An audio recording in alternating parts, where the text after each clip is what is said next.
Más allá de un acto externo, Juan les había exhortado a demostrar su arrepentimiento con evidencias, con fruto en sus vidas. Reanudemos el estudio leyendo el versículo 10. Y el hacha ya está puesta a la raíz de los árboles. Por tanto, todo árbol que no da buen fruto es cortado y echado al fuego. El Nuevo Testamento tiene mucho que decir sobre el producir fruto, que es el resultado de tener un árbol de buena calidad. Solo un árbol frutal puede producir fruto. Juan habla aquí del hacha colocada sobre la raíz del árbol, porque dicho árbol no está dando fruto. Un manzano producirá manzanas y un ciruelo, ciruelas. Pero cuando un árbol da espinas, no es un árbol frutal y debe ser cortado. Por cierto, la raíz y el fruto van juntos, porque un árbol debe tener la clase de raíz adecuada para producir una buena clase de fruto. Esto era exactamente lo que Juan el Bautista les estaba diciendo. Un árbol de mala calidad debía ser cortado y arrojado al fuego. Continuamos leyendo los versículos 11 y 12. Yo a la verdad os bautizo con agua para arrepentimiento, pero el que viene detrás de mí es más poderoso que yo, a quien yo no soy digno de quitarle las sandalias. Él os bautizará con el Espíritu Santo y con fuego. El bieldo está en su mano y limpiará completamente su era, y recogerá su trigo en el granero, porque quemará la paja en fuego inextinguible. Juan les estaba diciendo que él bautizaba con agua, pero cuando el Señor viniese, bautizaría con el Espíritu Santo y con fuego. Esta conjunción "y" ya ha abarcado un período de más de 2000 años. Tú y yo estamos viviendo en la época del Espíritu Santo, iniciada en Pentecostés, cuando vino el Espíritu Santo. En la actualidad, Cristo Jesús bautiza con el Espíritu Santo.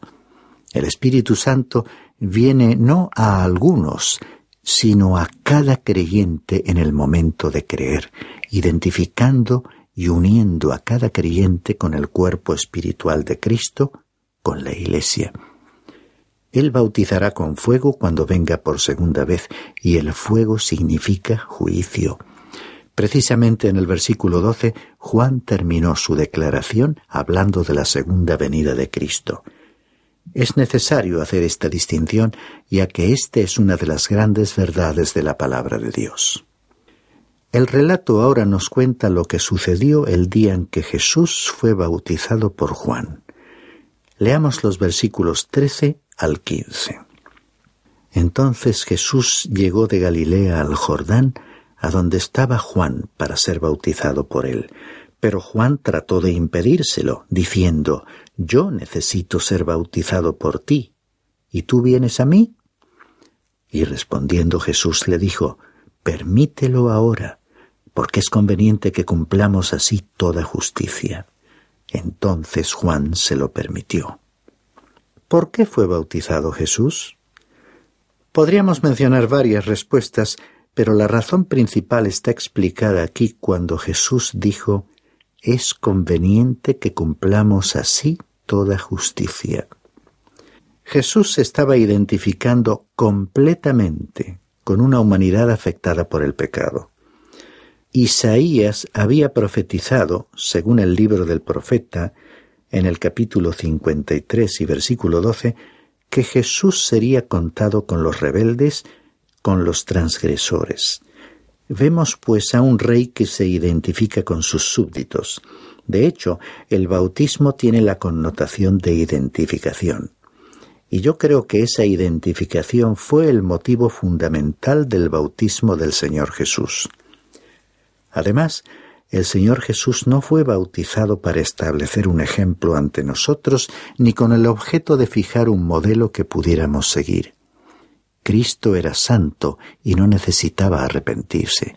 Tú y yo sí necesitamos arrepentirnos. Él era santo, inocente y puro, distinto de los pecadores. Fue bautizado para identificarse totalmente con la humanidad. Había otra razón para que Jesús fuese bautizado. El bautismo en agua es un símbolo de muerte. Su muerte iba a constituir un bautismo. Recordemos que según nos cuenta el evangelista Marcos en el capítulo 10, versículo 38, él les dijo a sus discípulos Jacobo y Juan, cuando solicitaron sentarse uno a su derecha y el otro a su izquierda en el reino: ¿no sabéis lo que pedís? ¿Podéis beber la copa que yo bebo o ser bautizados con el bautismo con que soy bautizado? Es que la muerte de Cristo fue un bautismo. Él participó de la muerte por ti y por mí. Y hay un tercer motivo para el bautismo de Jesús. En aquel tiempo Él fue separado para ejercer su servicio como sacerdote. Todo lo que Jesús hizo, cada uno de sus actos, fue realizado por el poder del Espíritu Santo. Dice el apóstol Pablo en su segunda carta a los Corintios, capítulo 5, versículo 21. Al que no conoció pecado, le hizo pecado por nosotros, para que fuéramos hechos justicia de Dios en él. No había pecado sobre él, así como tampoco había pecado en él. Mi pecado fue puesto sobre él, no en él. Esta es una distinción importante. Por lo tanto, tú y yo somos salvos por identificarnos con Él. Él se identificó con nosotros en el bautismo, y el apóstol Pedro, en su primera carta, capítulo 3, versículo 21, dijo que somos salvos por el bautismo. ¿De qué manera? Identificándonos con el Señor Jesús. Ser salvo es estar en Cristo. ¿Y cómo estamos en Cristo? Por el bautismo del Espíritu Santo. Yo creo en el bautismo por agua porque por medio de él declaramos que nos hemos identificado con Cristo. El Señor Jesús dijo, según el evangelista Juan, en su capítulo 6, versículo 37, «Al que viene a mí, de ningún modo le echaré fuera». Debemos reconocer que tenemos que identificarnos con Cristo y ello es llevado a cabo por el Espíritu Santo. Nuestro bautismo por agua constituye un testimonio de esta verdad. Continuamos leyendo los versículos 16 y 17. Después de ser bautizado, Jesús salió del agua inmediatamente, y he aquí los cielos se abrieron, y él vio al Espíritu de Dios que descendía como una paloma y venía sobre él. Y he aquí se oyó una voz de los cielos que decía: «Este es mi Hijo amado, en quien me he complacido». Aquí tenemos una manifestación de la Trinidad. Cuando el Señor estaba saliendo del agua, el Espíritu de Dios descendió sobre él como una paloma y el Padre habló desde el cielo. El Señor Jesús, siendo un rey, se había identificado con su pueblo. Continuemos pues nuestro estudio con el capítulo 4 de Mateo, que abarca los siguientes temas: la tentación de Jesús en el desierto, el principio de su ministerio público en Capernaum y el llamado de 4 de sus discípulos junto al mar de Galilea. En primer lugar, consideremos la triple tentación de Jesús. Sigamos el movimiento del relato del libro de Mateo. Jesús descendió del cielo para nacer entre nosotros y así poder identificarse con nosotros. Él creció como cualquier otro niño, excepto que él era inocente y sin pecado. En su bautismo se identificó con nosotros, asumió la carga de nuestro pecado. Después iba a ser probado porque había algunas preguntas reales que requerían una respuesta. ¿Era el rey capaz de soportar una prueba? ¿Podía superarla? La palabra tentar tiene un doble significado. El primero es incitar o tentar al mal, seducir. Hay algo en cada uno de nosotros que nos hace ceder ante el mal. Ese no era el caso en Jesús. En el Evangelio según Juan, capítulo 14 y versículo 30, le encontramos diciendo: «Viene el príncipe de este mundo y él no tiene nada en mí». Según la carta a los Hebreos capítulo 7 y versículo 26, Él era santo, inocente, inmaculado, apartado de los pecadores. Así que la tentación para Jesús tenía que ser diferente de la que me haría caer a mí, en el sentido de que tenía que ser una tentación mucho más grande. El segundo significado es probar. Dios no tienta a los seres humanos con el mal, de acuerdo con la epístola de Santiago capítulo 1, versículo 13. Sin embargo, en Génesis capítulo 22 y versículo 1, se nos dijo que Dios probó a Abraham, queriendo decir que Dios probó la fe de Abraham. Jesús iba a ser probado. ¿Podía haber caído? Quisiera responder con un no enfático. Él no podía haber caído. Si hubiera podido ser vencido, entonces tú y yo no tenemos en absoluto un Salvador seguro. Quizás te preguntes, bueno, si Jesús no podía haber caído, ¿fue su tentación legítima y genuina? Permíteme aclararte que su tentación fue mucho mayor que cualquiera que tú y yo hayamos jamás enfrentado. Cada diamante genuino es probado para mostrar que no es falso. De una manera similar, el Señor Jesucristo fue probado para demostrar que Él era exactamente quien afirmaba ser. Debo decir también que ese era el preciso motivo por el cual el Señor Jesús fue probado, para poner en evidencia, para demostrar que Él no podía ser vencido. Por lo tanto, su prueba era mayor que las nuestras. Hay un límite para lo que nosotros podemos soportar. Si me enfrentas con una tentación y aumentas la presión sobre mí, finalmente sucumbiría. Y esto también sería así en tu caso. Pero Cristo no cedió, aunque la presión continuó aumentando. Otra característica interesante de esta tentación es la comparación y el contraste con la prueba a que Eva fue sometida en el jardín del Edén. En primer lugar, Cristo fue probado en el desierto, mientras que Eva fue probada en un jardín. ¡Qué contraste! Leamos los versículos 1 al 3 de este capítulo 4. Entonces Jesús fue llevado por el Espíritu al desierto para ser tentado por el diablo.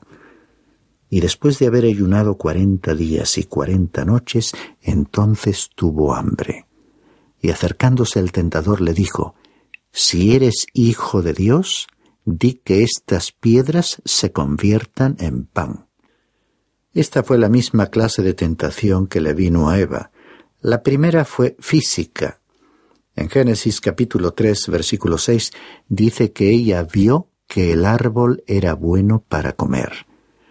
Al Señor Jesús se le dijo que convirtiese las piedras en pan. La primera epístola de Juan, capítulo 2, versículos 15 y 16, dice que tal tentación para el cristiano es la pasión de la carne, es decir, los malos deseos de la naturaleza humana. Continúa el versículo 4. Pero Jesús respondiendo dijo, «Escrito está, no solo de pan vivirá el hombre, sino de toda palabra que sale de la boca de Dios». Estas palabras proceden del libro del Deuteronomio, capítulo 8, versículo 3. Jesús seguramente conocía esa afirmación y él creía que era palabra inspirada de Dios. Pasemos ahora a la segunda tentación. Leamos los versículos 5 y 6. Entonces el diablo le llevó a la ciudad santa y le puso sobre el pináculo del templo. Y le dijo, «Si eres hijo de Dios, lánzate abajo, pues escrito está, a sus ángeles te encomendará, y en las manos te llevarán, no sea que tu pie tropiece en piedra». El diablo estaba citando el Salmo 91, versículos 11 y 12, aunque no con exactitud. Ahora, esta era la tentación espiritual. Para Eva fue que ella vio que el fruto era deseable para alcanzar sabiduría. Para el cristiano, y continuando con nuestra referencia a 1 Juan capítulo 2, versículo 16, corresponde a la arrogancia de la vida. Veamos la respuesta en el versículo 7. Jesús le dijo: también está escrito, no tentarás al Señor tu Dios. En esta ocasión estaba citando al libro del Deuteronomio capítulo 6, versículo 16. Pasemos finalmente a la tercera tentación, que fue psicológica. Leamos los versículos 8 y 9. Otra vez el diablo le llevó a un monte muy alto y le mostró todos los reinos del mundo y la gloria de ellos. Y le dijo: todo esto te daré si postrándote me adoras. Decimos que es una tentación psicológica porque el ser humano anhela y codicia el poder. Eva fue sometida a la misma tentación. Según Génesis capítulo 3, versículo 5, el tentador le dijo: seréis como Dios, conociendo el bien y el mal. Muchos de nosotros sucumbimos ante esta prueba. Observemos la respuesta del Señor Jesús en el versículo 10. Entonces Jesús le dijo: vete, Satanás, porque escrito está: al Señor tu Dios adorarás y solo a Él servirás.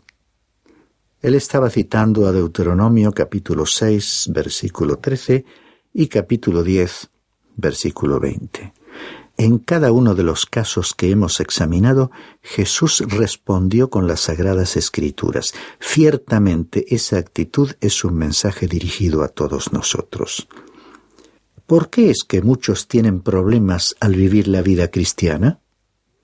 Con todo respeto para cada uno, diré que la problemática viene de la ignorancia de la palabra de Dios.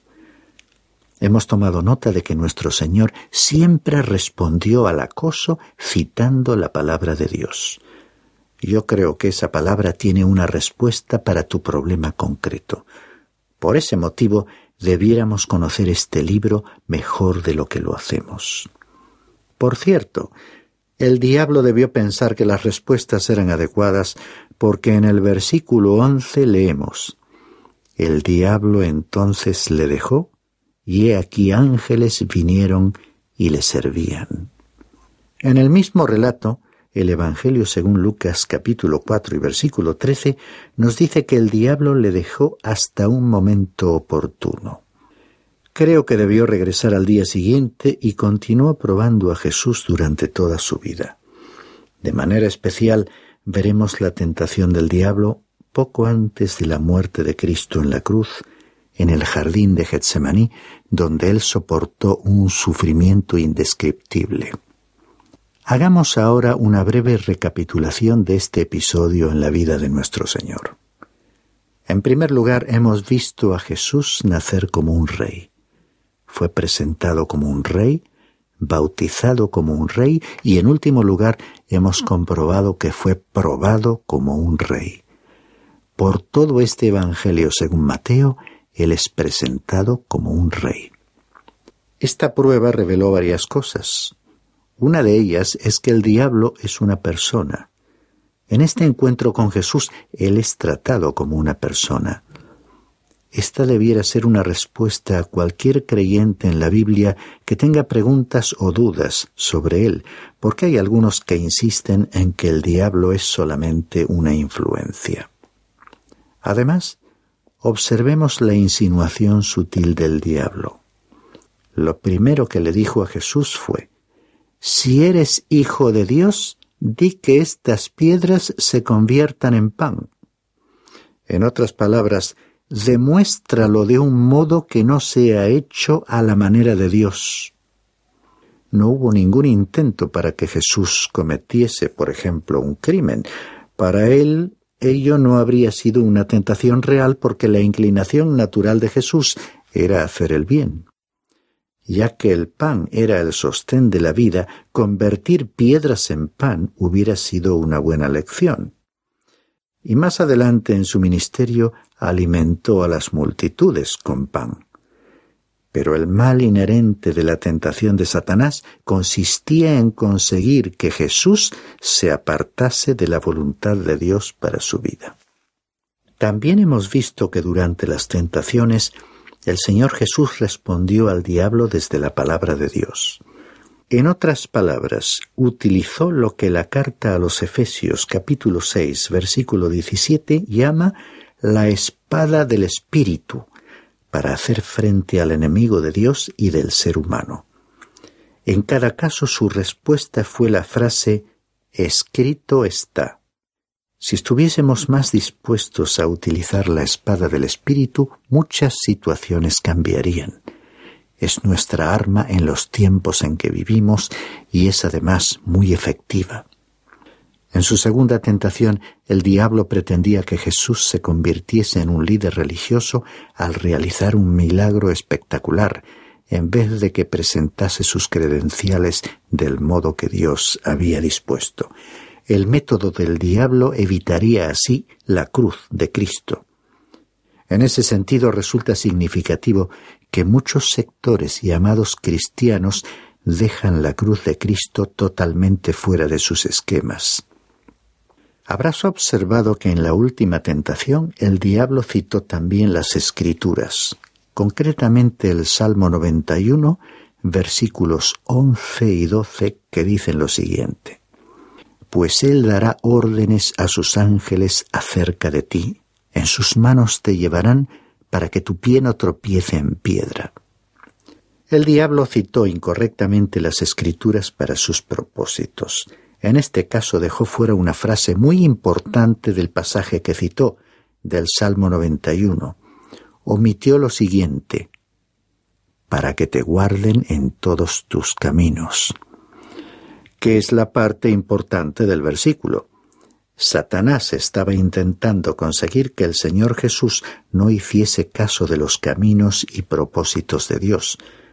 Como aplicación práctica, hay que destacar que no siempre será la voluntad de Dios llevar a cabo un hecho milagroso en tu vida o en la mía. Dios es soberano y nosotros somos sus criaturas. Él es el Creador. Por lo tanto, debemos ser sumisos a la voluntad de Dios, aunque a veces no será una actitud agradable de asumir. Otro aspecto de esta tentación que suscita un interrogante es que el diablo le ofreció a Jesús los reinos de este mundo. ¿Tiene el diablo dichos reinos para poder ofrecerlos? El Señor no puso objeciones a esta declaración del diablo. No le dijo: «No me puedes ofrecer los reinos de este mundo porque no los tienes». Yo asumo que sí los tiene. Esta realidad nos da un punto de vista algo diferente de los problemas actuales del mundo. Recordemos quién es verdaderamente nuestro enemigo. Él quiere convertirse en Dios. Recordemos que le dijo a Jesús: «Todo esto te daré, si postrándote me adoras». En nuestro próximo programa continuaremos con las actividades públicas de Jesús en Capernaum. Y al terminar, recordamos que la victoria de Jesús puede ser también la nuestra, si estamos dispuestos a permanecer firmes, utilizando la espada del Espíritu, que es la palabra de Dios.